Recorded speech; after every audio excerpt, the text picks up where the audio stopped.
this week, we're gonna be just messing around with chapter 6, which is called The Rich Invent Money. The Rich Invent Money. Last night I took a break from writing and watched TV program on the history of a young man named Alexander Graham Bell. Bell had just patented his telephone and was having growing pains because the demand for his new invention was so strong. Needing a bigger company, he then went to a giant at that time, Western Union, and asked them if they would buy his patent for his tiny company. He wanted $100,000 for the whole package. The president of Western Union scoffed at him and turned him down, saying the price was ridiculous. The rest is history. A multi-billion-dollar industry emerged and AT&T was born. And I see one thing in common with all of us, myself included. Listen to this. We all have tremendous potential. Say we all have tremendous potential. We all have tremendous potential. We are all blessed with gifts. We are all blessed with gifts. Now watch this. Yet, the one thing that holds us all back is some sort of self-doubt. It is so much, it's not so much the lack of technical information that holds us back, but more the lack of self-confidence. Some are more affected by this than others. I just find that to be a fascinating fact.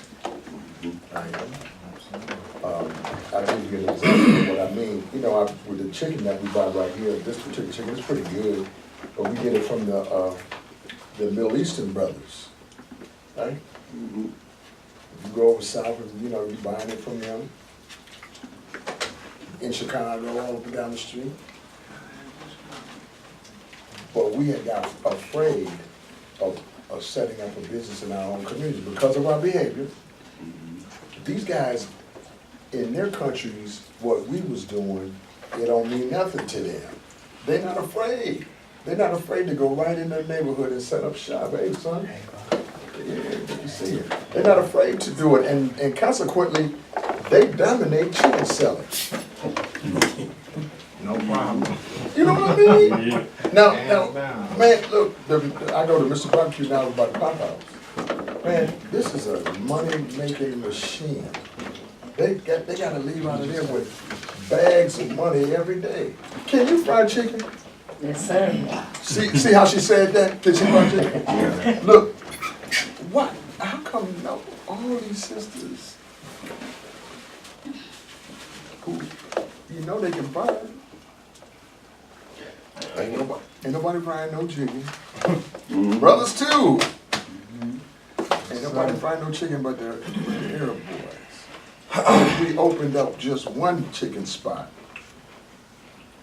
and it was decent. You don't have to be great. Everybody will come to you. Just to give them a break. You don't hear what I'm saying. I hadn't thought about selling no chicken. Go ahead. I can chime in. Just perfect example. The spot right there on Broadway next to Little Caesars.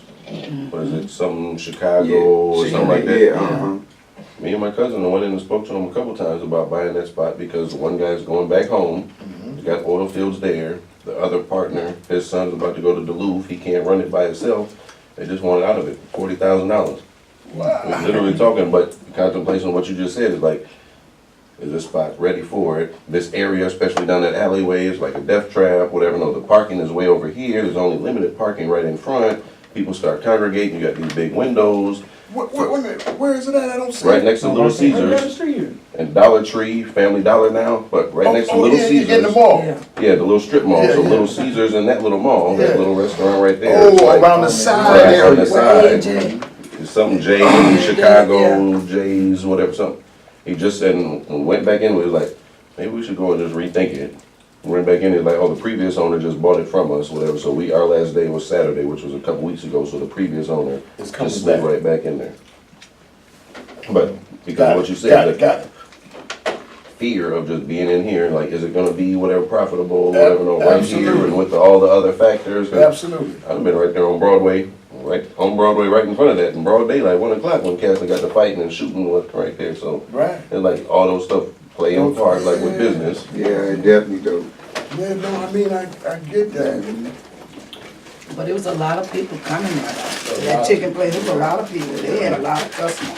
Even though it's right where it's at, they used to have a lot of customers. Yeah, they had people, coming in and out, but there's been another thing that plays a factor in my mind too, is how many places, businesses have been in there. So you've had multiple restaurant after restaurant in the last 5, 6 years. You had 4 or 5 different businesses there, whatever, under different names. Like, so is there a reason why? And let me just tell you this, brother, the first owner, these were African Americans, and they had a dynamite menu. They had the store laid out, and they had more business than the staff were prepared to handle. So with them, the first problem for them was everybody was coming in there, but they couldn't move that chicken fast enough to get people satisfied. You know what I mean? Was that when it was at Louisiana or something? Yeah, it was nice, man. They had a couple big name entertainment acts have after hour little things there, after they would perform. And we thought about that too, because the guy said, hey, we're Muslim, so we can't operate a liquor license. It's been suited for liquor or whatever, so you can easily establish it as that. So we thought about that, but then after hours, well, now we're gonna have to get security at the door or whatever, no, if you have something, whatever, no, running after 2 a.m. when everybody else is getting out the clubs, or like, do we want people congregating in this little alley, because that's kind of like a little death trap, whatever, no, right there, it'd be hard to get in and get out. See, that you talked yourself in and Right, out. so that's a prime example You of know, why I he agree, said no. no, I agree. So what my suggestion back to that is that we plan for security right in front. That's not an afterthought, but it is built into the dynamic of what you're doing. And I don't know what all of that looks like, but this would be my thinking if it were me. I want to say, I want to have like, pop guys who are off work, and I can pay them in cash to just, to be in a particular type of clothing and just make themselves known. That visible presence is bigger than people realize in terms of managing traffic. Because if you set an expectation, people will normally rise up to the expectation you set. If you don't set any expectation, then riffraff will set its own. Anyway, but hey, that's really good information, Marcel. Anyway, here we're gonna go back. Once we leave school, most of us know that it's not as much a matter of college degrees or good grades that count. In the real world, outside of academics, something more than just grades is required. I have heard it called guts, chutzpah, audacity, bravado, cunning, daring, tenacity, and brilliance. This factor, whatever it is, labeled ultimately decides one's future much more than school grades. And I think that this is back to what we just got through talking about. Are you bold enough to take a risk and get paid? $40,000 would be a reasonable price for that. Would that have been ownership of the building? Ownership, he said he had just renewed his license, so it had almost a whole year on the license. Wow. And then, not ownership of the building, just ownership of the business, because there's still, the lease, I think he said, was $4,000 a month, but she might have been willing to negotiate to like $3,500 a month. Who owns it? The city? No, he said she, so I'm sure it's a woman that owns that, or at least that's the That whole office. strip mall. But then you also Sherman had, Development, they own it. and you also had the little side, but you can't really tell because it's all masked with like the restaurant decal, but there's a little side where their business where it's like, hey, you can use this for a separate business too if you want. So we were contemplating, well, what kind of small business front could we run out of this here, because it has a separate door, Right. and then it's a door connecting into the restaurant. Good, So it I'm would've- glad to hear that y'all having them kind of discussion. That's amazing to us, and part of what we're thinking here, just so you know, is about how can we help ourselves be more thoughtful and courageous about making money and generating income, greater than our expenses. Wealth is making more money than you spend every month, which gets you, that's building wealth, I should say. That gets you outside of the rat race of just survival. And then I just want to get to, inside of each of us, of this brave and brilliant, these brave and brilliant and daring characters, there's also the flip side of that character, people who get on their knees and beg if necessary. After a year in Vietnam as a Marine Corps pilot, I intimately got to know both of these characters inside me. One is not better than the other. That's an interesting dynamic. I have to think about that more. Yet, as a teacher, I recognized that it was excessive fear and self-doubt that were the greatest detractors of personal genius. Here he's making an obvious personal reflection. He's saying that excessive fear and self-doubt were the greatest detractors of my personal genius. It broke my heart to see students who know the answers, yet lack the courage to act on them. I see that in prison. Guys be knowing, they know what we're talking about, they know the answers, but then they be afraid to say, and it's like, what you holding back for? I'm not trying to trip you. Right, that's my comment, right. Yeah. I ain't trying to trick you. Wow. Could you read that one more time? That's poison. Yeah. It said, in my personal experience,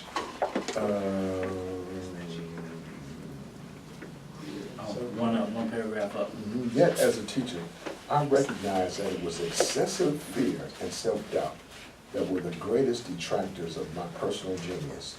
It broke my heart to see students know the answers, yet lack the courage to act on the answer. Often in the real world, it's not the smart that get ahead, but the bold. Hey, brother. Hey, doctor, how you Good doing? to see you, sir. Brothers.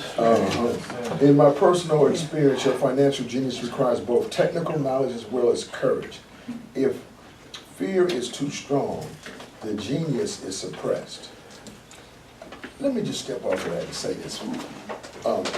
When back in my day in the world, there were some guys who were serving, right? Now, I came up right at a time when, before crack came in, but nobody really knew what it was. I mean, really knew. We had this huge, hey, Nate, man, what's going on? Man, good to see you, son. We had this huge population of people who were out, really having a good time. We're party people, in some ways. Was in that era, getting out, nightlife type thing. Entertainment was very big and this and that. But, and very big where you could go out and have a good time and not lose your life for doing it. It was more like that. But when crack came, nobody really knew that it was as devastating as it was. Nobody knew it was going to steal your kids, your mom, everybody. You was going to lie, deceive everybody, known to man. You was going to smoke up everything and everything else. Nobody knew that, and there was no instructions that said, just try this, you're going to lose everything. But that's what it ended up being. But from that time on, ourselves to your earlier point, this is when the fear to do business with each other was really augmented. It's never been.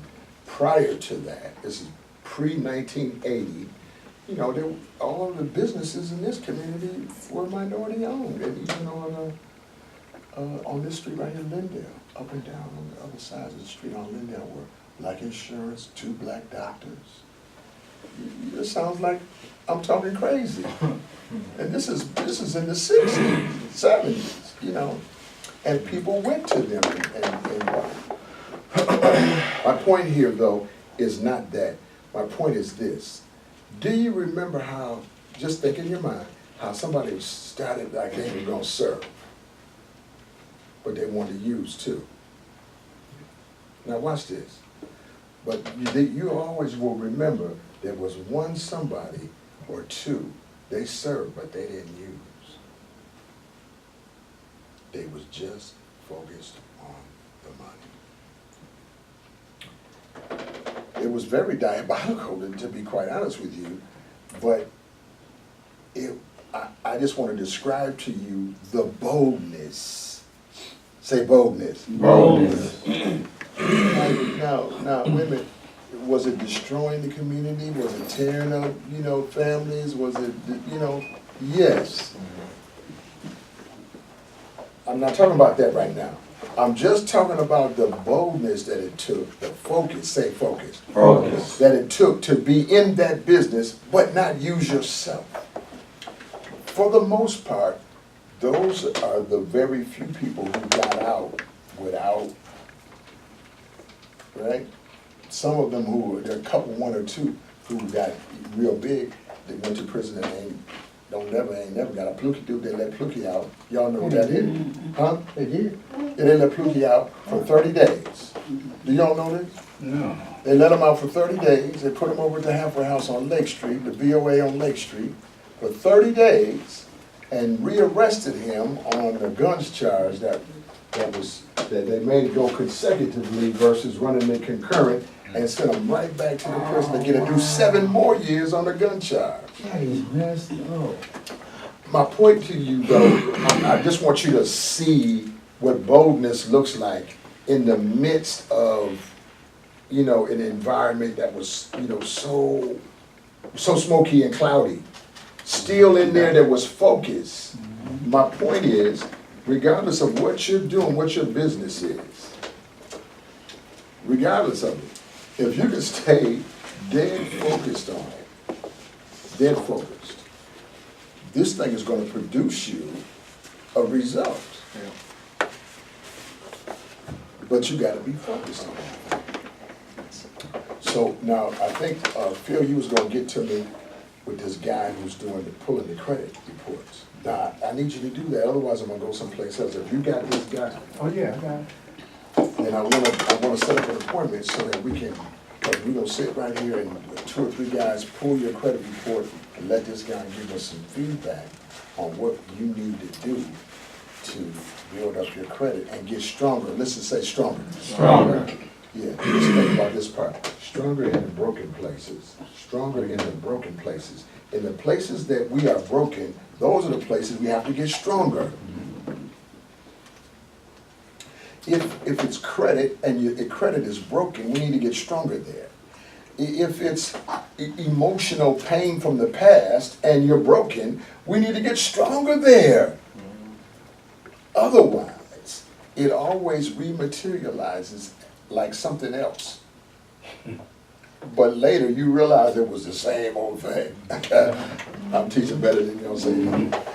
So Phil, please call me with either give me his number or how we gotta do it. We got one pop guy who is also doing it, Jeffrey, another Jeffrey Young that was in our class at Lionel. He's doing good with it. He's in financial planning. Does his mom still come? No, not that Jeffrey. Jeffrey, she's in Boston. Oh, okay. Yeah, another brother with the same name. Anyway, somebody go to the next paragraph wherever we were. Matter of fact, skip to page 111. Pops. Would he be able to have some information on building the business credit, or is it just personal credit? So one don't go without the other. Yeah, it builds into that. But watch this. If you don't have your personal credit together, then your business has to have an insurer, right? I mean, I'm telling you that from this right here.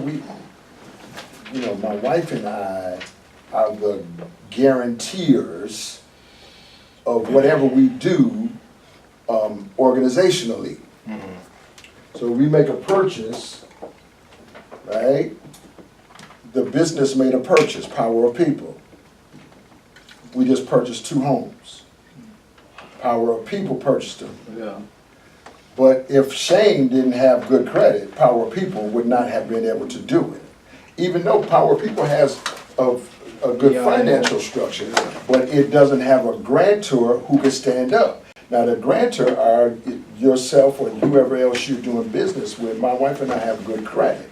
So therefore we could sign as the people. If the business falls down, if everything goes crazy, where you and your wife at? That's the point of it all. Go ahead. Well, it was my understanding that you can build your credit to where you don't have to have a signer. Because if a business is its own entity, it governs its own EIN. So can you get to a point that where you don't have to be a co-signer for the company? Absolutely. You can get to that point, but your revenue have to be very, very strong. Yeah. You know, we're generating $1 million worth of Yeah. revenue a year, you know, and I don't know where all of that's going really, but you know, it does happen.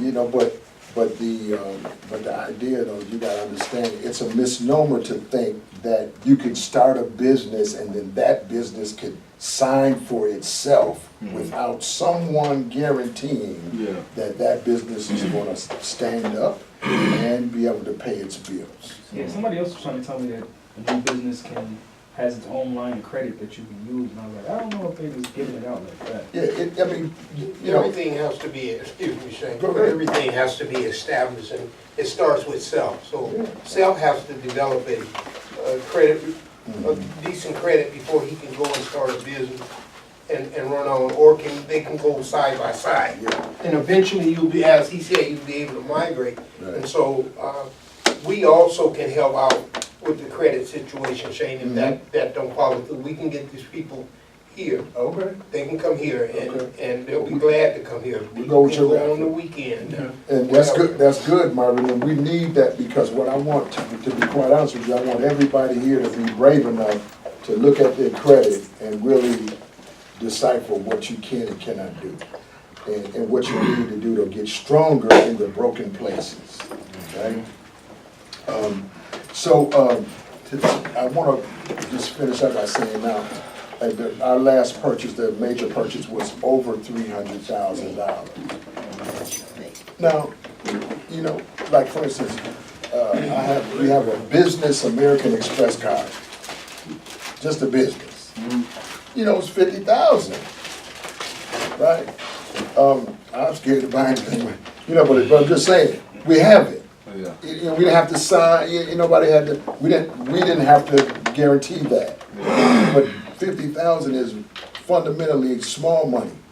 But, you know, now you starting to get into $250,000, you know, this, that, this, and that, and people serious about their money. So I don't want you to come in there thinking, you know, let me say this correctly, I want you to be well schooled Yeah. about how this thing plays out. All right. Okay, Ann and I, would you read that chapter? Today I find on 111, it's like 3 paragraphs down. You say Oh, today, I found, yeah, no, I got different page numbers in your book. Okay, but go up to land was wealth 300 years ago, I wanna make this point. Okay. Land was wealth 300 years ago. So the person who owned the land owned the wealth. Later, wealth was in factories and production, and America rose to dominance. The industrialists owned the wealth. Today, wealth is in information, Right. and the person who has the most timely information owns the wealth. The problem is that information flies around the world at the speed of light. The new wealth cannot be contained by boundaries and borders, Right. as land and factories were. Mm-hmm. The changes will be fast and more dramatic. There will be a dramatic increase in the number of new multimillionaires. There also will be those who are left behind. Now, that's the reason why I want you to read that. Read that last sentence again. There will be a dramatic increase in the number of new multimillionaires. Yeah, There also will be those who are left behind. I just want you to think about what he's saying there. Who's already left behind?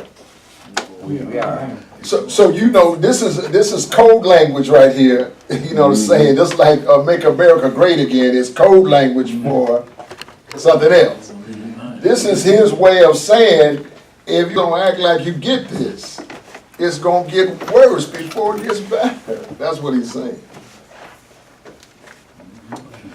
Okay. Go ahead, next one. I find so many people struggling today, often working harder simply because they cling to old ideas. They want things to be the way they were, and they resist change. I know people who are losing their jobs or their houses, and they blame technology or the economy or their boss. Sadly, they fail to realize that they might be the problem. Old ideas are their biggest liability.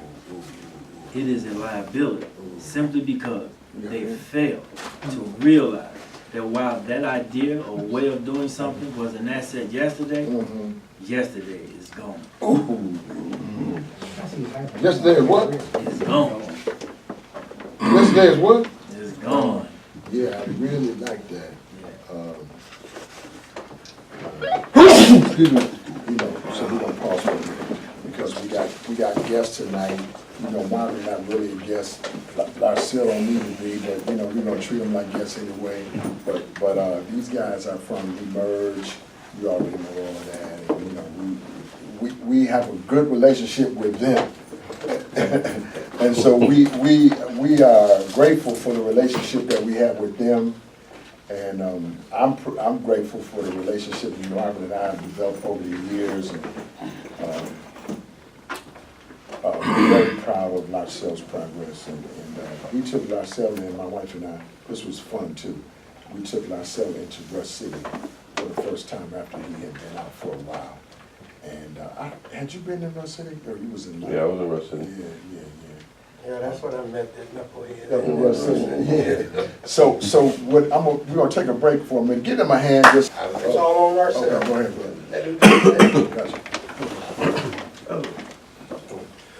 Kick it behind him.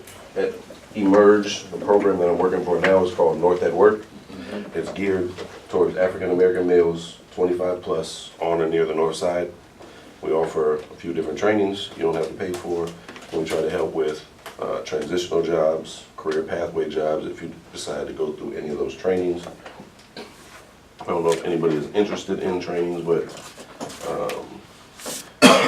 the trainings that we have, partnerships that we have, because North at Work is not just Emerge, it's a partnership amongst Emerge, Minneapolis Urban League, Summit Academy, Twin City Rise, and Northside Funders Group. They're the ones that collaboratively fund everything that we do. The partnerships with training, Summit Academy, Dunwoody, Mind the Gap, they do our CDL training, construction trades at CDL, our construction trades and carpentry and electricals at Summit, customer services at Twin City Rise, and information, we have a few different IT trainings. Those are at Minneapolis Urban League. So if anybody is interested in any of those type of trainings, and leave these here. Marv also asked me to speak about some of the employment opportunities that have kind of came our way, just to make sure people are aware of. So one, just because definitely like just trying to recruit for Emerge, PPL.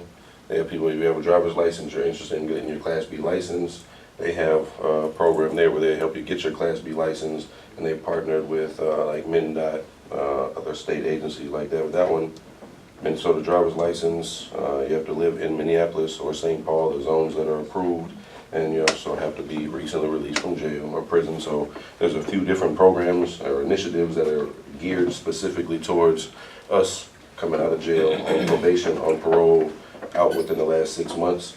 So if you're interested in something like that, PPL is available. So it's not just our CDL program, they have one too. Department of Natural Resources, they have a few different openings. Building and grounds crew, was anybody at Lino Lakes, their minimum out there? Yeah, I went. You ever go out there on Dutchess crew, Fort Snelling? Yeah, I went before. I was So- on Chris's crew. We did the Parks Minnetonka. Yeah, so this, oh yeah, this Dutch was STS Homes, but he was out there primarily at Fort Snelling. So this right here is grounds and building crew in Fort Snelling, and they also have general maintenance worker or custodians. Not a lavish job, but in the Department of Administration, Human Resources, their salary starting off $14 to $20 an hour. So that's $30,000 to $42,000 a year, whatever, just doing janitorial work. So, and they also have Department of Administration, and the first one was Department of Natural Resources. So these are all pretty much like state jobs that you can try to get your foot in the door. And this one here, the custodian, they also have a second shift. So those are pretty flexible. And if anybody is interested in construction, I didn't print off the email, but Hennepin County also has a program where they're looking for specifically like 6 guys right now that are interested in doing construction. They're gonna start off, I think, at $15 an hour. Again, right, again, you have to be recently released from jail, on probation, on parole, live in the Minneapolis, North Minneapolis, There's a few neighborhoods in East Side and St. Paul in those zones. You don't have to have a driver's license for that. They actually gonna pick you up at, I think it's like 3000 2nd Street or something like that. So all you have to do is get there 6 a.m. You can ride the van to whatever location that they're working at. This is just geared towards the end of July through the end of October. Its idea behind it is to get you some pre-apprenticeship hours. Right. So now by the time you complete these hours working with them, earning a wage, learning on the job, now you have something to then go and try to sell yourself to a sponsor in the union, and then no hours will count towards you earning more money. Is that for carpentry? Is that general laborers? It's probably gonna be some of both. It's just a construction site, so you're probably gonna learn whatever, know some of both. Probably if you have no skills, probably gonna be doing more general labor, but those hours then, hey, you can use those, go to, what's it, local 569 or something right over there on Brown, or try to get in the carpentry union, You already in though, right, Trey? Yeah, general laborers union. yeah. You wouldn't even wanna go backwards or whatever, no, to start off at pre-apprenticeship hours Recently released this house. within the last 6 months, unless you're still on, if you're still on probation or parole, then you're still in there. So those are just a few opportunities, things that we're doing, so if anybody is interested in the North at Work program itself and the services that we provide, you can contact us at Emerge. These right here, if you're interested in any of these positions, and if you need further information, and I didn't even bring any business cards, so I was rushing to make copies of these right here, but Marv knows how to get in touch with me. I can give you the contact information, so you guys can try to get your foot in the door there. So, and the natural resources is That's seasonal? out at Fort Snelling. I think they did have year-round, whatever, no, on there. Well, it says regular, temporary, it's day shift, Monday through Friday, depending on our work schedule, after July 1st, but it doesn't say like an end date. Okay. So, we're gonna have Mr. Wayne post a few of those titles on our website so that our email address of everybody in the group, whether they were here or not, can get the information about it. But if you wanna take picture of what you want, so you got it with you. There's probably like 5 copies of each one that I brought, whatever. I can make extra copies of it too. As long as I get one copy of each, I can make it. And then I could, give you the email address, I can email whatever, I'll copy to you tomorrow, so you already got it. Get a brother, little doubt. And, Go ahead, Mike. we have, those that don't have work and needs to work right away, we have the, mattress recycling. We have, quite a few openings on first shift. We're starting a second shift, part-time, 4 to 10, starting Monday. The pay is, it ain't great, but it's a pay, it's 10 1/4 to start with, and there's opportunities to increase your pay as you learn different aspects of the job, both on the first shift as well as the second shift. And so anyone out and they being pressured by your PO or halfway houses to get a job, holler at us. Yeah, so. But these opportunities that Marcel just talked to you about, man, it's a great opportunity. If people, they're looking for a job, stop looking for a job, start looking for a career. You know, career gonna take you a lot further than what a job will. You get a job to satisfy the immediate need, or career is a lifelong experience. That's right. Hey, Hey, Rick. you look pretty too. Good to see you. Yeah, Richard, give Richard a hand. He's so late, but we love him so much. Come on, have a seat. Right over here. Marvin, that's a good point, and we appreciate them guys coming by. We did have one guy who's right now working on that construction piece that Marcel just talked about. I see it's the same thing. I thought it might have been something different, but it's the same thing. We got one guy who just came out, Daniel, is on that training, the construction training, $14 an hour, they training them and then whatever. But let's make sure we're taking advantage of all of this. And then plus, do me a favor and don't be calling me saying, Pop, what was what was that one thing Lachelle was talking about, you know, get it right now, you know, for yourself. Yeah, get it while it's So, here. do you guys, anybody know a connection to Thor Construction? What kind of connection? What you mean? Employment. Because I got 45 days left at the bridge, so I'm just thinking ahead. Speak up a little bit. I'm just thinking ahead. I want to be able to transfer from the employment at bridge and get right back into construction. I got the license, everything's good. I got, you know, so I'm secure on. Yeah, I mean, we can call over there and see if we can get you going. Let me know, 30 days out, and I'll make the call. Okay. All right? Of course, it's not. Wait a minute, wait. Speak up loud, Tia. Remember that one lady that came in from the urban league? Yes, she's a good, hey, brother. Are you 5'6"3"? Yeah. You with the labor? Yeah, I'm with them too. Yeah, she's still in play, but Angelo got on with her, but I don't know if Angelo's been going to no work with them. What was that union you was trying to get into? Well, roofer. Was it roofer? No, it was a painter. Painter. But I went with the roofer because I had experience already. But have you been doing any work?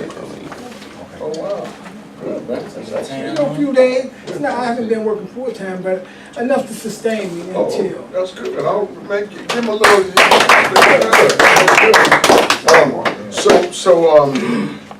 Her name is Miller. Her last name is Miller. Yes, Norma. Norma Miller. Get all the information that you can.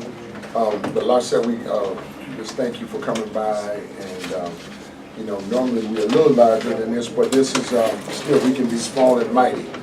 Also, for those that just recently got out and need some assistance in finding housing, as well as a small subsidy for their housing, give me a call. Because I'm able to provide that for all recent released individuals who's been released in the last 12 months. There you go. Give Marvin a little play. So, you know, well, that's good. Say this with me. We are the help. We are the help that we've been waiting for. that we've been waiting for. Nobody else is coming. It's coming. I wanna get a couple reports from Donald. I want to get you, Donald, to talk a bit about how things are going with you, and then I want to ask you, Trav, didn't Isaac start? Isaac Brown, did he start at the bridge today?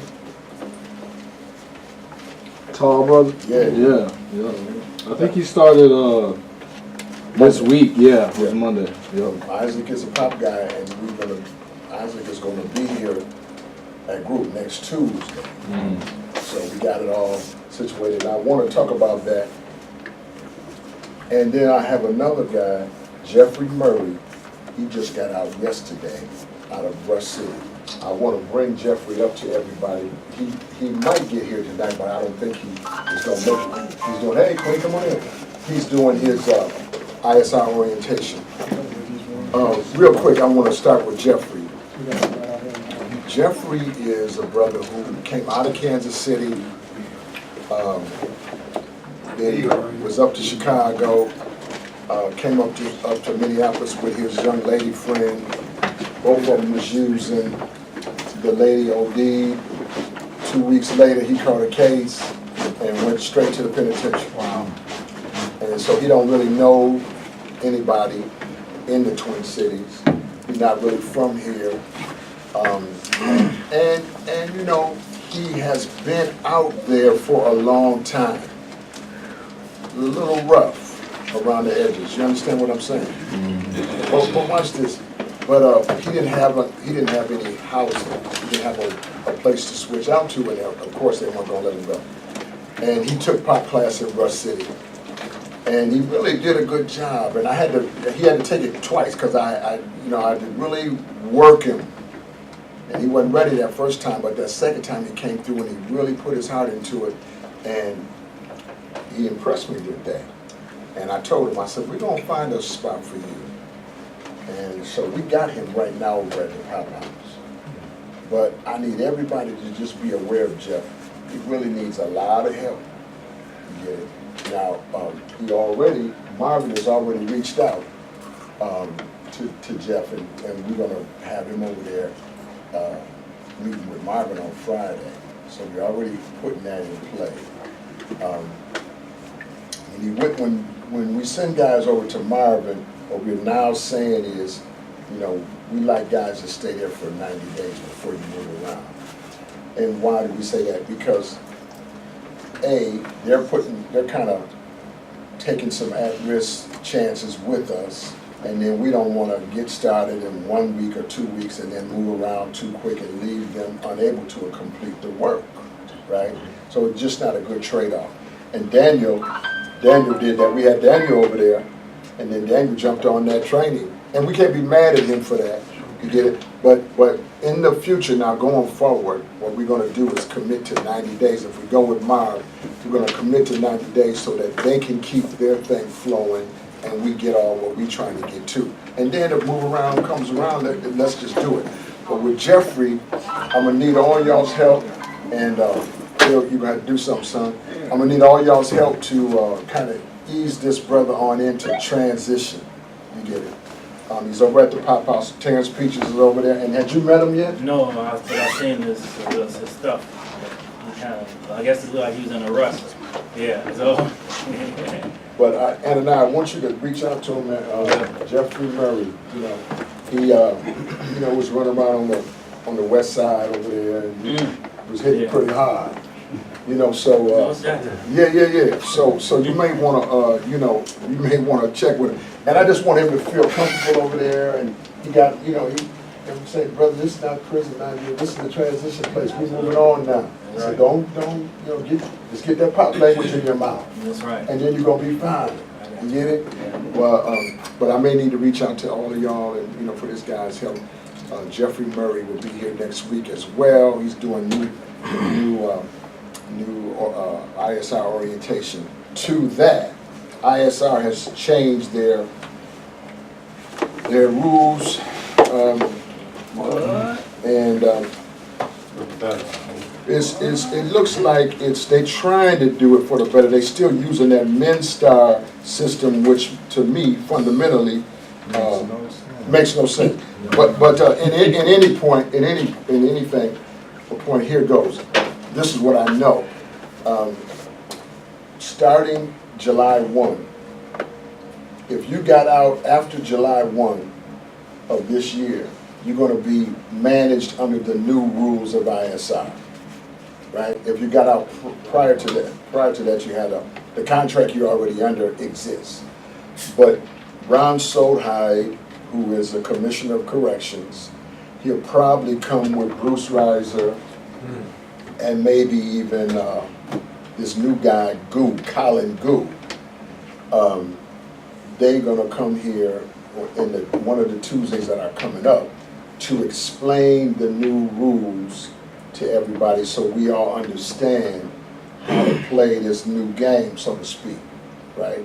So we send them an email saying, hey man, what's this new rules about? What everybody know about it, we don't know, we the one with the guys. And so they said, oh yeah, we coming out. All right, so they may be anytime after next Tuesday. I'm sure they won't be here next Tuesday because Isaac is going to come. Now to Isaac, and then I'll just open it up. Isaac, you all know that Isaac, his victim was a police officer. And you might have seen something on the news. Have you seen anything on the news? You saw it. Did I? And you see it? No, I haven't. I didn't know that. Yeah, and so, the media was mostly unkind, especially Fox News, but mostly unkind. But WCCO, however, was a little more even-handed in their presentation. They interviewed Anthony Boza, who was the former chief of police in Minneapolis and was the chief of police at the time that the officer was slain. And they interviewed him and asked him what was his idea about Isaac's release, right? Isaac is the one at Bridge? Absolutely. And so Moses said, Isaac has served his time. He served 37 years, and he served his time, and it's time for him to get an opportunity to go on with his life. Now this, and I mean, he said it emphatically. Wow. You get it? And so, and then their story kind of used that presentation as the backdrop for what they had to say about second chance. It was the best story out there. You should Google it, WCCO story on Isaac Brown. You should Google it and watch that story. Now I'm telling you this because, hey T, come on. He's late, but he's here. Give him a little hand. Come on in. Hey T, boy, I wish you could have caught this presentation. But anyway, get your spot, son, and come on, get something to eat. But watch this though. DOC has a policy in place. This really was about you, Donald. That they were making lifer guys and ISR guys who were pop guys stay in them halfway houses until you earned a pass, or until you know your work release agent, who are to me as rough as ISR agents, until they gave you a pass. And what we were saying was, Donna, we were using your example, saying this is incorrect. You need to integrate them right back with the community who they've been fellowshipping with for years before coming here, and allow that fellowship to guide them through the process. And so you all remember, we had them all come here. Marvin, you was here? We had them all come here, the commissioners, and then the lifers of the group drilled down. It was powerful. Richard, you was here when the lifers drilled down. Well, what came out of that was they changed the policy. It's an infrastructure change that said if you're a pop guy and you on ISR, or you a lifer, you ain't gotta wait for the pass. You ain't gotta wait for what the group is saying do. You can come straight to group on Tuesday night. Wow. That was just cool. Yeah, that was just to get Donald. Yeah. No. But watch this here. So I sent them an email saying, hey man, we want to go get Isaac on Tuesday, meaning today. And I said it last week or week before last. So the guy, Terry Byrne, who heads up work release, he says, Shane, you know what? I'm gonna have to kick this one up a notch. Okay, because of the politics. Say politics. Politics. I just want us to talk about this, and I'm gonna stop after I say this. So you know, because of Isaac's crime, against law enforcement, there was some threats on his life. So I had to really consider that.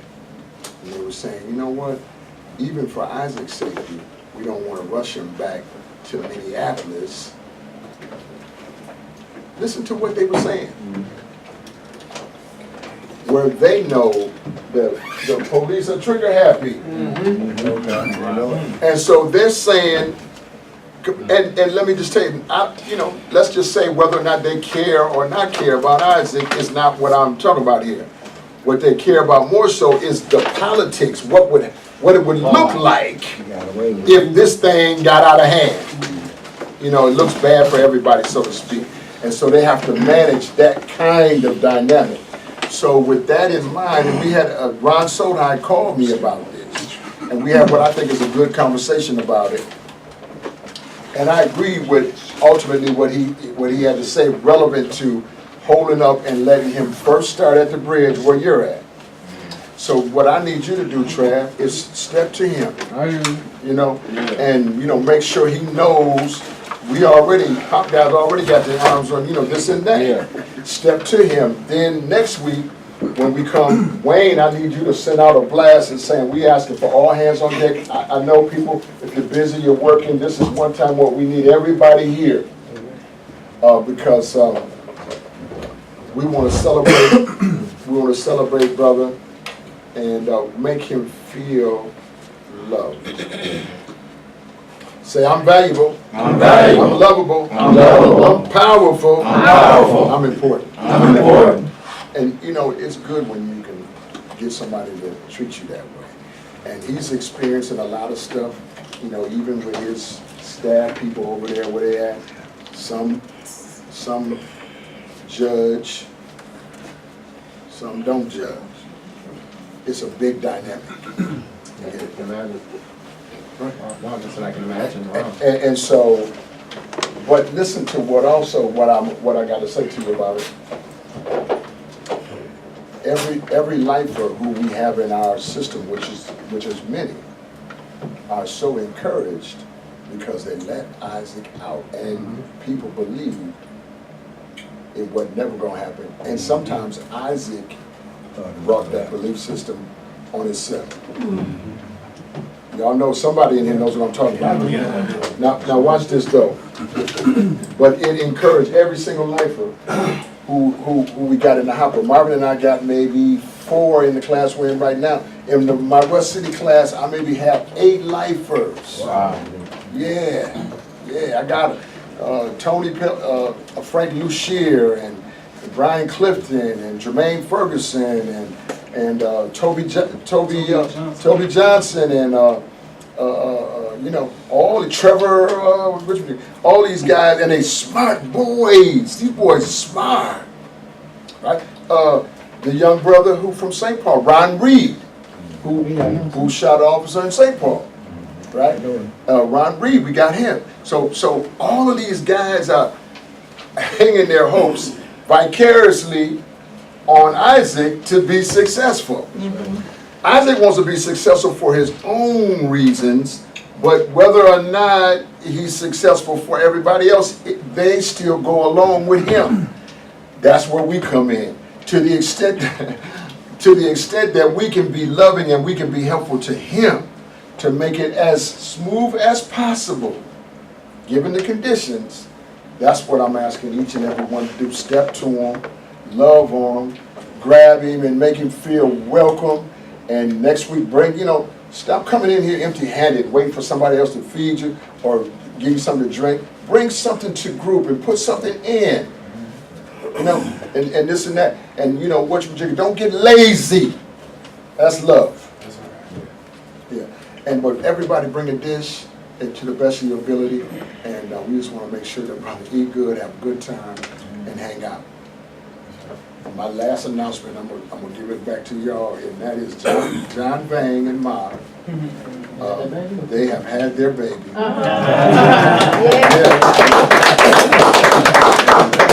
So it's a little girl, and she's very beautiful, and I'm gonna show it to you right here. And man, I want you to see this picture. John swaddling his daughter.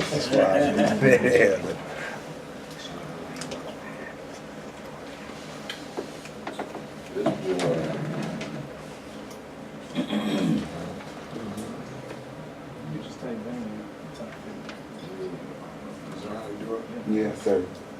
So, You are important. I'm willing. You all help me. Nobody else come. Ain't nobody else coming, so. No, I think it came from Ma. So I don't have her, no, Okay. I don't have her information. But anyway, you talk about a swaddling hug. John got his baby, got his little schmuck on, and he got a look on his face. Really? Just he's melted. I was like, wow, look at this brother. Man, I'm so proud of y'all, man. We're making a lot of progress, but it ain't over. That's all I got. Who got something? Go ahead. I want to say something about John, because he's a really, really good dude. Oh, he is. Like, he's a really good brother, and I'm gonna tell you why I'm saying this. Because I had an interview with a shift lead position at a rec center in St. Paul, and I wanted somebody else to, another set of eyes on my resume before I went in for the interview. So I called John, because I know he's really good at these things. And I called John, and I'm like, I hit him like 2 or 3 times, and he didn't respond. He usually answers and get back to me. He finally calls me back, or he texts me back, and he's like, hey bro, I'm in the emergency room with my wife. She's about to go into labor. I'll look at your resume But if it doesn't get back to you, just know that that's why I'm like, dude, if you don't put your phone down and be with your family, forget my resume. Like, but that's how good of a guy he is, where he's still trying to be there for people in his hour of, you know what I'm saying? I was just like, that's a really good dude. He's a Like, good dude. I'm so happy for him. He is somebody to be happy for. Anybody got something, Angelo, you trying to do something, what you trying to do? Well, I have applied with Minnesota Workforce to facilitate workforce development groups and throughout various Minnesota correctional facilities. And that's through John Brown Pennington. Okay. They work in the lead, so. That's good. Give him a hand for that. So you sent me you asked me for a support letter, but I have already did a support letter for you. I'm not gonna make it 2, 3, 4. No, like I said, I mean, if it applied, then that's fine. So, I mean, if it was still applicable, that's what, so, I know you wrote one, but I mean, no, listen, different positions. I just asked. No, listen. I didn't just start this, man. I know. Well, I'm gonna tell you, I'm the impressed by the letters you write. When I So wrote keep the on letter, writing. the letter was gonna stand up until, At least 3 years. Hey man, I can use all the help I can get, man. So if anybody else in here wanna write that letter? Well, that's what's gonna have to happen, because I'm done with it. But I did recopy you and sent that letter back to you, because you don't have it, that's why you asked me for it. And so I sent it back to you again anyway, so you have the I'm talking about the letter. one you just sent. Yes, and you can upload it Right. into that email structure so that, it applies there. And any other help we can be. Excuse me, can I say one thing? Please go on. See, I mean, I may ask a lot of questions like that because you know what? In all my years, really though, these interviewing processes and the applications and resumes, a lot of it, especially going and trying to go into certain fields, is still relatively new to me. Sure. And so, believe me, I have to ask lots of questions. That's all right. So. No, absolutely. And, this is what we just read before you got in here was about having courage to go after something. And there's so many times, this is what Rich Dad Poor Dad was saying. Rich Dad said, it's not so much the academic part, is having the guts to go after something. And I wish you would have been here for that reading. It was a powerful thing. Somebody else got something. Go ahead. Well, Go ahead. something quick. Mentioning going after something. What you got? On my job, I paid attention, I humbled myself, and I stuck to this one gentleman like glue. Yeah. And I kid you not, I learned everything in this company within 1 month. So now I put this company in a position to where it's the most delightful sound I hear over the intercom every other minute. And they say it with pride and dignity. Greatness, Mr. Campbell. You know what I'm saying? And I love it. You love that? Give Mr. Campbell a hand. And they gave me the department. I'm in the department of the conveyor for the cans and whatnot. My It man. be me. Yes, sir. Everybody goes Yes, sir. up and they say, Mr. Campbell. And they say it with such pride. I know. You know what I'm saying? Say it again. Oh, I love it. Say it again. Mr. Campbell. To the front. Get to the front. Let's be with us sometime. That's beautiful, man. Donald, man, why don't you just take a minute and just kind of help us know how things are going with you and, so we all can do that. Yeah. I want to talk about Isaac too. Me and Isaac go back a long way. Amen. Isaac was my roommate out of Minimum, for some months. So I know him. I've been knowing him since like forever. So Saturday, I thought we was gonna go as a group, but like you said, you talked to the commission, everybody. They want to slow it down, but I went anyway. Daniels told me it was a visiting from 3 to 9, but when I got over, it was like 15 after 3. So visiting was already over at 3. They had some young cats in there in the bubble in there. So I said, man, I didn't know the visiting, was closed down at 3. I got misinformation, you know. Right. I said, can I stay for a little while, maybe 20 minutes, talk to him for a minute, and, you know, perhaps buy him something if he wants something. He said, yeah, you can do that. Right. So I kicked it with him about 20 minutes, Oh, great. you know, which was good, you know. He got all my information. He got to bring it to his caseworker, so he said he'll put me on his list so I can go and see him. Right. You know, he wrote me a list of some stuff he liked it. I went and got it, brought it back to him. It was cool, you know what I mean? It was cool. Excellent. Like you said, I understand his position because I'm a lifer. I done been through a lot of stuff myself. My journey's been up and down, so I understand it. And he knows this, right? So Right. whatever it is, he can talk to me about it. So that was really good. That was good. You know? What was his disposition like? Well, man, you know, he was partly cautious. He was partly nervous. He was partly happy. You know what I mean? He had all these different emotions that you experience to be there after being locked up so long. You know, even the guys that are mostly over there are federal prisoners over there, so their system is a little different too. And they're looking at him too, you know what I mean, trying to figure out who he is and what's up, right? But I could see that apprehension. I told him, I said, well, if you give me on the list, I'll be over there. Right. You know, I'll be over there regular often. Call me, man. Gave him my number so he could call me. You know, That's good. You know, I was kind of shocked that my ISR agent let me go. You know, because I asked him, can I go over there? Right. He said, yeah, you can go. Right. So you know, speaking of, that's a segue to my next part. Anyway, I'm on ISR for a year. I started in June. So yesterday I had this accident coming from work.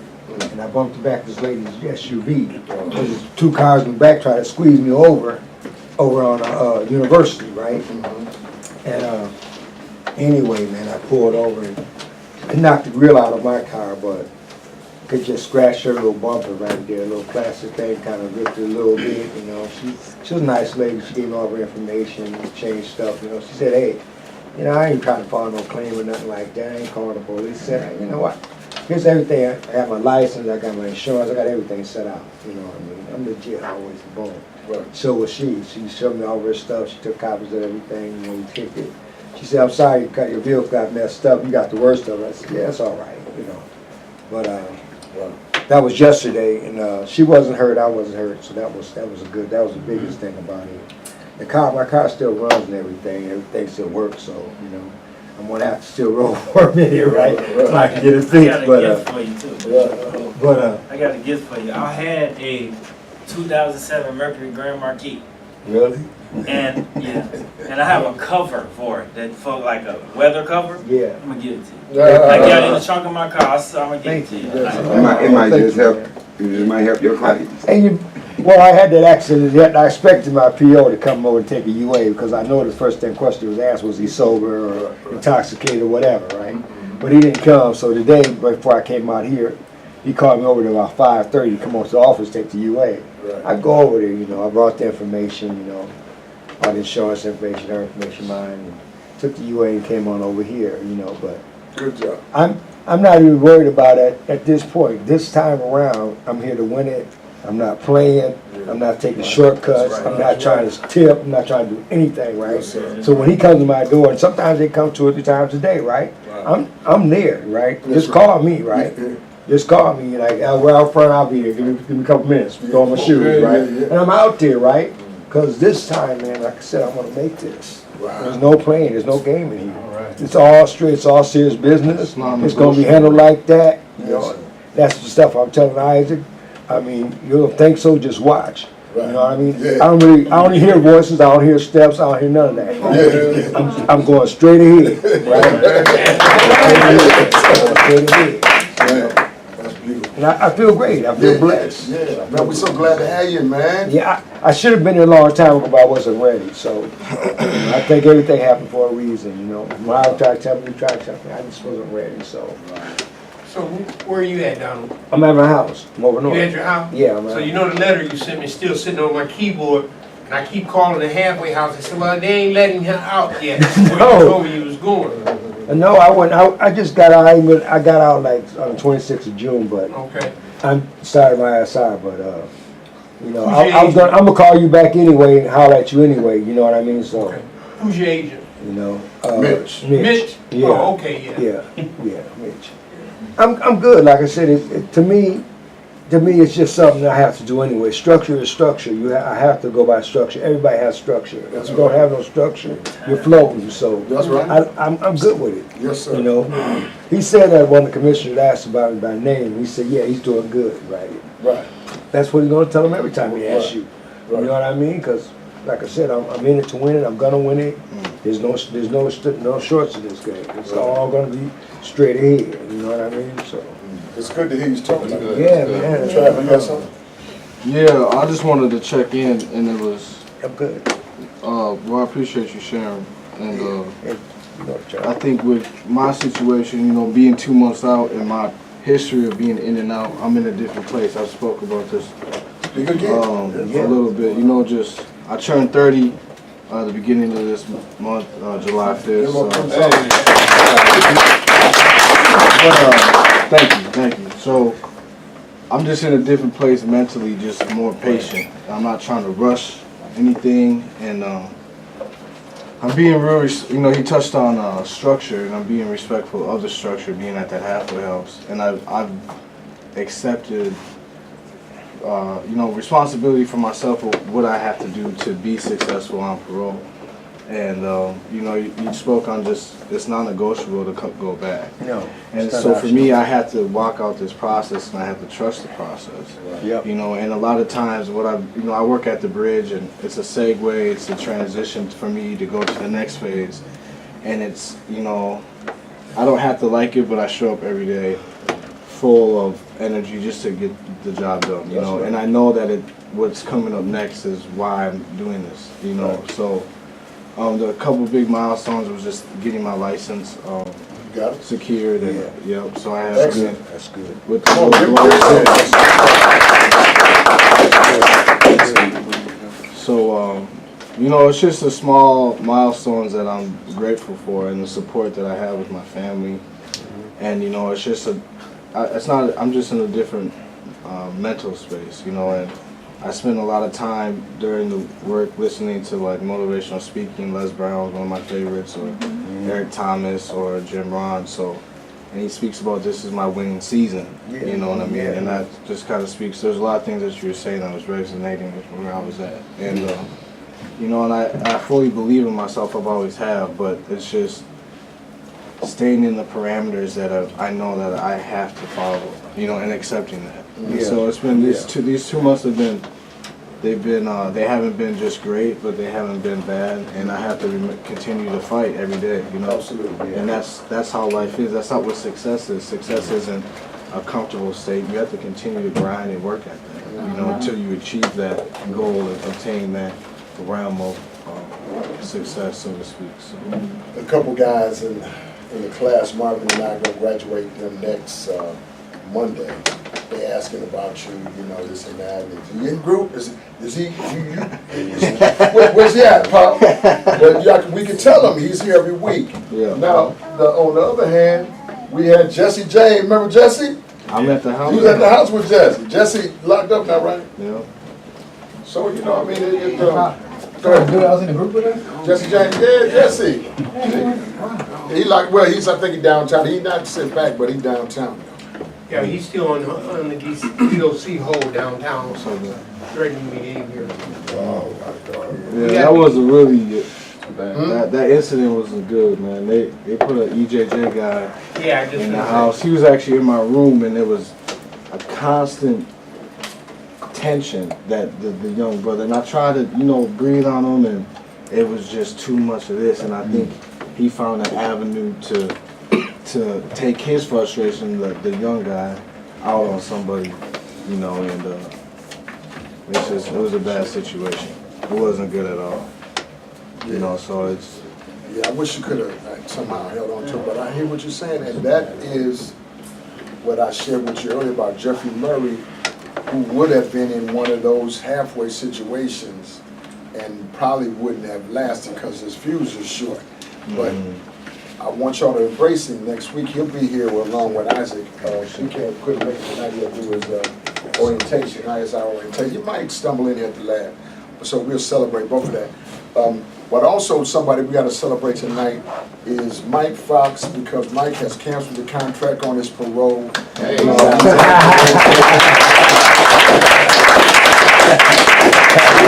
Let's do it like this, y'all. You got it from her. She got it from her. Let's watch it away. What was that old song, y'all? Remember the song that said, she's got papers. Look, she knew what I was talking about. She knew what I was talking about, Donald. Yeah. So, you know, we're on the EOC, but she might belong to Mama now. Hold on. Yeah, well, anyway, hey, Mike, next week at the celebration for Isaac and Jeffrey, we're going to register you in front of everybody. We're going to register you to vote, take some photographs of that we want to hang around, we want to hang up, and then also we want to show those photos in prison, man, but we want to let guys know that we out here working, we are out and popping, we getting our voting rights back to the extent that we can. We want to celebrate that. It's not a small thing. You did a good job.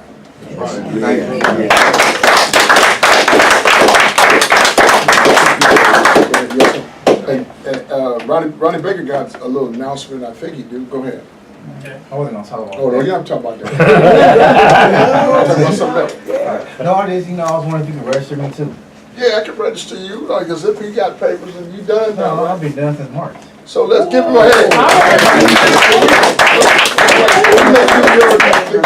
My parade. So we're gonna register you guys both next week. You and Ronnie Baker, both we register you as new voters. And not only that, we're gonna help you think about who to vote, who you could vote for, I'll vote for number Democrats. Well, okay. Them the wrong people. Them the wrong people. Them the wrong ones. Ronnie and Republicans are right. and Mike Fox, make a little completion. This is Troy. This is Troy. And take some photographs of them for next week. And anybody, excuse me, but who got something else? Now what's up, son? You all right? Boy, you're grubby, but you're here, baby. You're here. I like it like that. Hard-working man is in the house. You got something? What you got? You good? Okay. I seen one of the pop guys. I seen Jason, and he came up to the truck. Selling chicken? He was selling sandwiches. So I said, brother, why you in that group? He said, man, I gotta get this money. I got my Asian wife that I'm gonna marry. I'm gonna get married. And I said, brother, what do you want, man? What are you doing, man? He said, I got these sandwiches, man. Chicken sandwiches? Right. He said, I'm going to Asia. I'm going to China to get my wife. I said, how much is the sandwiches, brother? I gave him $1. He gave me a hot dog wrapped up in aluminum foil. Yeah. He hit me about the size of my finger. I drove up to the nearest 94 ramp and gave it to one of the homeless people with a sign. And I was like, brother, get in the truck. I said, man, I gotta go to Asia. I'm going to get my wife. Right. Hey, he's a good brother. He's a good brother. Yeah. No. Hot dog. Jason Stratton. He's a veteran, man. I remember. So anyway, let's keep moving now. Who else got something else? I got something. Come on, son, go ahead. Say your name. I'm Robert. If you're looking for a job, you got your license and reliable transportation selling commercial roofing right now. So all flat tops, they hiring and it's starting at $18 an hour. Dang, that's what got you so crispy, huh? Flat top, huh? Hey, sweetie. Give him a hand. Tierra, how you doing on your job? What's going on with you and your job? Good, man. I just luckily. I just luckily had like 2 days off, so I actually got to come in and do fine. Does that feel good? It's so lovely. Tierra been doing good. Now, you know what I just wanted to say to you. Hey, Wayne in here. We'll grab Wayne with us. Hey, so Tierra is, we've been trying to do the video show, but what's the last day that we did a show, Wayne? So, and you did a show with Tierra. We do a show with Tierra almost every weekend. We couldn't last week, but So what we want to do though, I think I'm gonna just just turn it over to Tierra after a little while, and you just can do interviews with the guys, you know, and just kind of like what we plan to do, you know, invite guests from the group to the show and then dialogue and break it off like that. Maybe we'll do a couple of more shows together, and then and then Tierra, we just gonna make you our TV guy. And then you can get guys on, like especially guys who have got off the road, registered to vote, all of this and that. That's a great story. Go ahead. Anybody want a job that got a driving license, an automobile? I got a job that's paying $1,200 every 2 weeks at Street Fleet. I'm good friends of the coordinator of the delivery company and whatnot. And he been blowing me up to find somebody with driving license. They don't even have to have a good driving record. He don't come in the background. Wow. That is y'all hiring spot. She got a license. I got a license. Oh, wait a minute, wait, you gotta take it right here. Excuse me. Rashad, go ahead. I ain't have too much. I just wanted to say, we've been here in a couple weeks. I've been really, really busy. I just interviewed for shift lead position at the rec center yesterday, so wish me luck. Still at SPPS, know they're gonna have me at Indian Magnet next year, and I get my own class again, so I'm really excited about that. Wow. Teaching, trying to save these babies. So that means if you get supervisor, that means you can hire folks, right? Yeah, but I'm jumping ahead of myself a little bit. I gotta get the job. Breathing into life, man. Yeah. All in the end. Love y'all. All right. You gotta say Then we got a little Boys of Hope program that we're gonna be starting back up again. We may be looking for somebody to coordinate that. It's a tough job. Some of these young boys is tough, man. You know what I'm saying? We're gonna have some more information about that. Phil, you got something? You all right? Nate, what you got? I'm good. Still working. I'm for myself and build up my financial report card. See there? Well, I like that. What are you looking off the top for? Just a little fishing. Yeah. You been hitting them? I've been hitting some small. I ain't been in the right spots. Right. This guy Gotta go ahead. He got the whole thing got his floppy hat, you know, the whole thing. The last 2 weeks ago, he had his daughter driving the boat out on the Mississippi, you know, shooting down the thing on Facebook. I said, man, Facebook is amazing. And she's up there like driving, you know, I never drove no boat, have you? Yeah. I never did. Now I'm saying I can drive, so whatever they driving, I can drive it.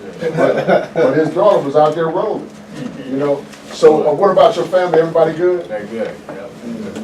Yeah, we proud of you. You gotta keep. I love that you come next week, man. If you can be here, please be here. It's gonna be all hands on deck. Isaac will be here, and Will.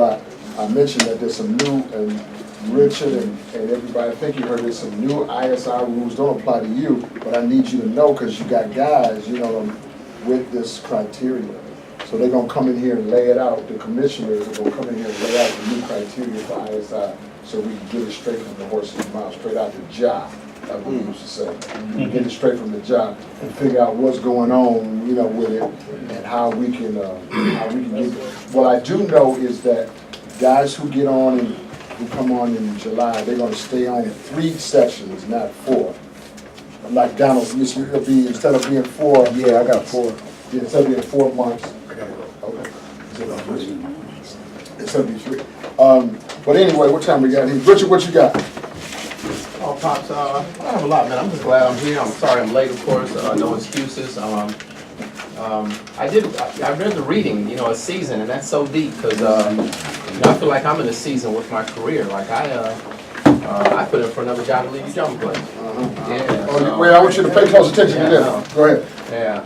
And I have a good chance of getting it. So yeah, I just really been thinking about it. And if I get the offer, I really have to think about, am I going to leave that job? Sure. I love that job. Yeah, right. Yeah. Well, why did you, if you love it like that, why did you? I mean, I love a lot of things in life. Sometimes you gotta leave what you love. Wait, we can't run past that. Can't run past that now. That's for real, that was Was that for real? good. Sometimes you have to leave what you love. Right? Damn, by Richard McLemore. So let's just be honest, man. It's just us in here. I have some concerns. Those guys are too loud. You gotta tell them.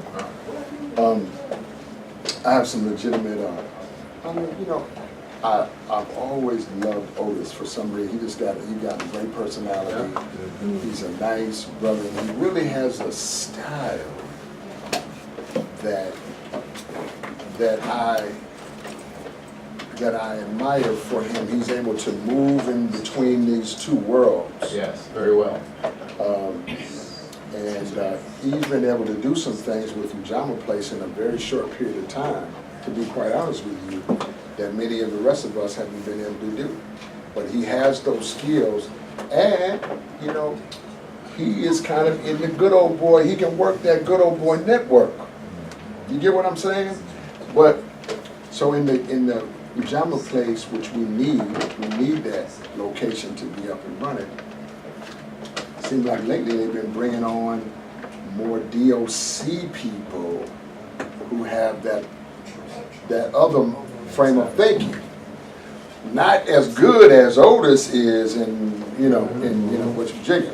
So what role do you see that playing in your thinking, and how do you see the direction of the Ujama Place staying true to the mission?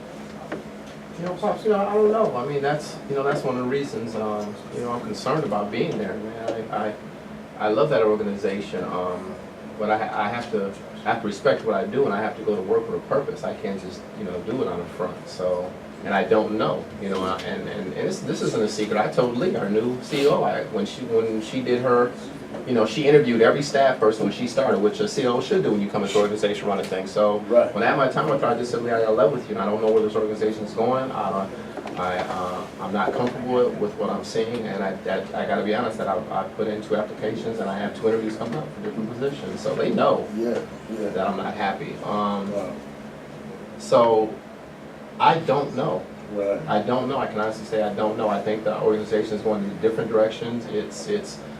We've had conversations, and it's really interesting. You were talking about politics, and on a micro level, it's interesting how an organization can sit down at a table just like this, eating the same type of food, and really decide the fate of hundreds, even thousands of young men. Absolutely. You know what I mean? It's really powerful to see this happen, and we're having conversations right now about who we want to serve, who we want to help. We have that power to make that decision.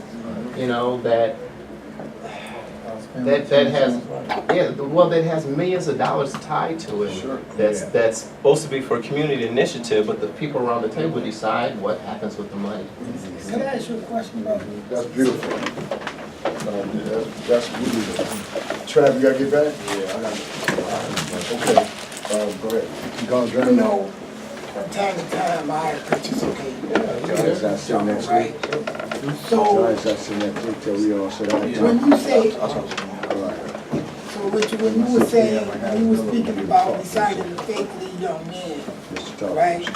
I mean, I'm just curious. Yeah, man. You're in a good position. You're doing good. Diversifying who they're serving. See you later, brother. Right now they serve disadvantaged. No, I hear what you're, so what it is okay, so, organization can decide who qualifies to be in that program. It can be from 16 to 24, because it's youth funding. It can be 25 and up, because that's adult funding. It could be a mesh in between, so you can have to go both funding streams, which is a smart move. It can be it can be around housing. It can be around chemical dependency. It can be around education. So there's so many directions an organization has to decide to go. And organizations that fail, especially nonprofits, because they take on too much. Just like you talk about, Pops, you have to focus on some stuff to be successful. And you have to decide what clientele you're going to allow in. So you can make decisions about age, you can make decisions about criminal backgrounds. I mean, there's so many things you can put in place, but that's DLC thinking. Sure. You know what I mean? That's structured thinking, yes. that So that that's in what I'm some talking ways, about. that in some ways lacks the creativity Exactly. or the innovation of community that allows it to, kind of breathe. And flourish. Yeah, it's too rigid, it's not the To flexibility. with some rhythm. Yeah. The heartbeat, it's losing the heartbeat, Yeah. exactly, and so I've been concerned, but with all of that said, Ujama Place is doing amazing stuff, and they'll continue to do amazing things, I have no doubt about that. Absolutely. I just don't know if the population that I signed up for will still be working, will still be the focal point, exactly. Oh, I got you, and I appreciate you, man. Well, it's one of the reasons why this decision that he's talking about is tough, is because here's the truth. Here's the truth, is that there's a handful, one hand, say one hand. One hand. One hand of African American owned organizations that's doing this work. They're on one hand, you can count it. Ujama Place has become one of them, and a strong one in a short time. Turning Point is one. Pop is one. That after that you start guessing. You get what I mean? And so the truth of the matter is, don't be mad at me, Emerge, because I love y'all, but you know what I mean. Yeah. But the idea is, we are just a few. And so to have it lose a heartbeat like that is of a serious nature. And I respect you for sitting down with Lee, looking her face to face, and having that conversation with her, because she's a good person. She means well, but she has also been socialized by a system that had her afraid day in, day out. Every day she went to work, she was afraid. And therefore she couldn't be helpful as we would have liked for her to be. Now, she did her best. And we are grateful for that. You get it? But the truth of the matter is, socialization is socialization. And she has been socialized to think like, and to react like. So that's an issue that we have. So I just want you to know, man, we're gonna always support what you're doing. And I remember the other day we had the dinner out at the hotel. The men's dinner. You was there. That was nice. That was cool. And so, Richard, who works for Ojama had a table, but Richard was with the pop guys. And so we're, really where he has a place at both tables, but the longevity is here. You get it? Now watch this. But then this wasn't planned, but somebody from the podium said, hey, all the guys from Power People, stand up. And man, it was powerful. But we just about 8 or 10 brothers jump up. That's a little small army in this thing. And Richard was a part of that. And I'm going to tell you something right then. I felt some kind of way about it. That the separation that you're describing now, it was present at that moment. And then when everybody look around, even Ujama Place, look around and see, dude is over here with the pop guys, right? And it just was powerful. And I'm going to just tell you one more thing about it. It was powerful to me just because of our own personal relationship and the years that we have put into it. We will never, you're always going to be at the forefront. Whatever job it is, if it's here, whatever job it is, we're going to always support you because we love you. That's not going to change. That's what I'm talking about. Give him some love right Question about that lady Lee. Wasn't she with DLC at one point? Yeah, she just retired. She, I don't know if she retired, but she's out of there. Right, because I just met her. That's like a word. Right, I just met her. No. Lee come from the governor's office too. She replaced Gary Johnson, who left the DOC. She didn't have any experience working in the DOC. And just like Shane said, she was a puppet on the string. Marvin. I didn't quite say it like that, but I agree with Marvin. I agree with Marvin. Hey, man, I agree with you. But here's That's why I asked Go you, ahead. that's why I asked you, because he said it was starting to go toward all that structure. Yeah, not You know, that, I mean, and he said DOC almost, specifically, that's why, and then, you know, so I just kind of tied me and DOC right together. Ain't all money good money. You start chasing money, you start changing your program, you start changing your focus. We as a people need to focus on one thing and continue to do that thing, you know, and then just expand on that. Instead of trying to do all several things. I feel you, Richard. well, and I mean, This is about the only organization I know of that's a nonprofit that still has maintained its focus. I've been with them, what, 9, 10 years now? you know, but and it's been good. And then we've been able to do a lot of things together, and we're gonna continue that, Marvin. And I'm grateful for you, man. We have some. You know, we got some good guys coming out of here in the next few months. And Duval is coming back on the 31st of July. Oh, wow. Really? Nice. Bally. Big Bally. We're gonna put him right back in the pop-up. We're gonna put him in the basement, but he's gonna be right over there. And so, you know, that'll be the 31st of this month. And we got a couple of more, little bitty Kevin McGee. They just dogged him out. And we're gonna reach for him too. So, in October. So this boy didn't do nothing. Anyway, for those people who Pop Delivers, I appreciate those who are working on Pop Delivers. We got a pretty consistent crew now. Marvin, I even talked to you about this, but we had started a little delivery company called Pop Delivers, and so we have a contract with the Star Tribune, and so we deliver papers just on Fridays and Saturdays, thousands of papers. All over Bloomington, Edina, and Richfield. So I go out too. I love it. I love messing with them. And so we got a little route, right? And so I really don't know my way around Bloomington, all that good. I'm a north sider, and but now I know my way real good, but only in the dark. Right. Only in the dark. You turn the lights on, I don't know where I'm at. You know, skylight motion. I had to hit GPS or WISE. Will hit me them WISE. WISE is even better than GPS. But I know what you're saying. Yeah. Because now I don't even use my GPS. Once I get that first address, I just know to turn right. Turn left. Turn right. Turn left. In the dark though. Let me tell you what's over with. I'm glad he said it. Because now, look, man, we done committed all kind of crimes against humanity. We up here, we bringing stuff to your door, right to your door. Yeah. But praise God for it. Man, Will had two. Will was out there with two big gunny sacks, and Will be out there like throwing papers out of them sacks. That boy was throwing it down. I mean, we had so many laughs, and we get so many laughs. I'll tell y'all this one story, and when we first started, I can't stay up that late. So, but I'm just saying, hey, I'm gonna do it because we're gonna start this business. This business is gonna work. We're gonna make it work. I don't hear nobody. That's right. And guess what? We're still getting that money. That's right. Don't be mad. Watch this. I can stay up now, but I couldn't stay up then.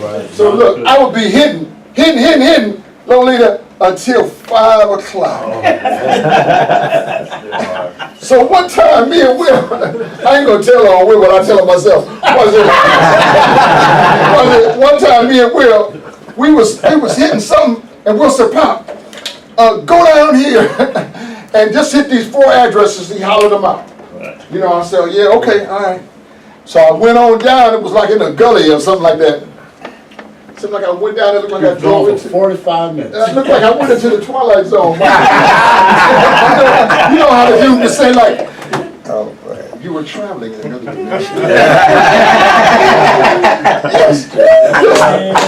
Yes, the place, the sights, the sounds. I went in there running back, and I couldn't find my way back out of this hole. I finally came back out, and Will said, "Pop, did you deliver? Where did you go?" He had all the papers. I said, "Pops, what happened? You ain't drop off one?" Pops said, I mean, the Twilight Zone. But now wait a minute. Now this was so cool. About don't be look. Now me and Will, me and Will done been down the line, man. And so wait a minute. Me and Will, we in Lino Lakes. We walking down the hallway, spit shine. We going to Will's life of review. And I know, this is about this man getting his life back. Man, I was shocked. I was ready to look. And I don't only shop this way, but I mean, I was just shocked. I had my razors out. And then, we in a life of review. A life of review. Yeah. Yeah. And look, they had a big old book by Will. It's like a big book about everything. My God. And they said, look, the first question they asked Will, they said, well, how do we know that when you get out, some of your family members are not gonna still be involved in the game? That was the first question. I'm thinking, man, they gonna warm him up, or a little bit like this here. That was the first question. Man, Will said, I'm gonna tell you like this here. He said, those people who were my friends are still my friends. But I don't do what they do. And they know that. That's right. Oh boy, it was gunpowder. And then I nudged him on the leg. Don't say no more. Let me go now. and it was just, we were just hitting them. Yeah. And then here Will is sitting here. Here we are in Bloomington with all these papers and you know what I mean? I mean houses, we in there with $500,000 house and up. Yeah. And we the ones. It's a beautiful thing, man. And man, I just want to tell you, man, I had so much fun. I had so much fun with y'all. I've been trying to retire, but I just need 2 more guys who just want to be serious and can drive the van and we can keep making this money, man. We're making money. The other day, Vava knocked $300 out in one pay period. Now that's only working 2 days, right? Yeah. What times is it at, Bob? See, there we go. I'll tell you in a minute. I'll tell you in a minute. But my point is this. I told y'all, I said, we're going to start out delivering these papers. But before you know it, we're going to do something for Amazon. Wayne came in, or somebody came in with the Amazon thing. I did, yeah. And Amazon said, if you got 10,000 and you want to get into this delivery business, this is what you got to do. I said, oh, all right, I got it, let's go. So now we at least in the hopper. It's a very competitive process. And they tell you right up, this thing is very competitive. You need to have 10 vehicles, be able to get together with 10 vehicles. We're going to put you on, Ms. Lolita Thomas, they say we're going to put you on to about $300,000 a year in annual revenue, and we want the drivers to be full-time, paid with benefits. Sounds good. So I said, we ain't scared of that. And come on, and listen. Now, so all I want them to do, if we're gonna keep on pursuing, we're through the first cutoff. Now we on to the second cutoff. They're gonna call and do a phone interview. From the phone interview, if you make that, then you meet a regional representative. From the regional representative, then they fly you to Seattle, where Amazon is at, and take you out for a day in their headquarters and body-da-woo. I don't know why, I just feel good about it. I just feel like, here I am, send me, let's go. And we're going to put that, if I don't know what all they're asking, but so far, whatever they're asking, we've been able to fade it. And they had to, back to little brother's point, who's gone now, Travis, they wanted to know what my financials were. So they're going to rule you out, right, on the first cut. You don't even have the, you don't have the druthers to even do this.